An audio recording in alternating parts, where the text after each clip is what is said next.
This question is about transformation. You have been given the original object and the image. So this is your object, this is your image. Okay. Question says find the single transformation that map triangle T onto triangle A. First of all, when you clearly see that your original figure had something vertical and now that has become horizontal, that is an indication of rotation. Okay, this happens when you rotate by 90 degrees precisely.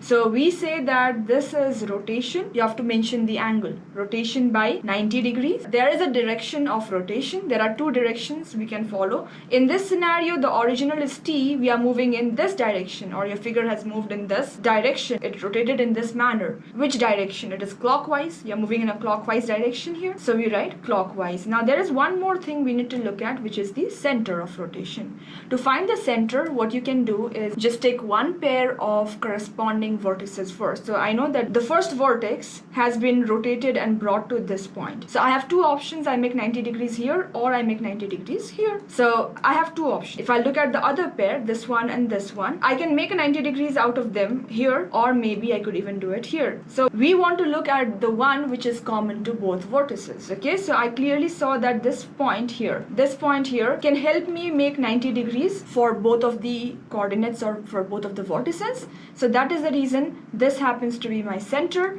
You can verify that by using the third vertex and see if you can actually make a 90 degree there or not. And the answer is yes, we see a 90 degree being made with the third vertex as well. So about the center, you have to mention the center, which is the center here is 4, 3.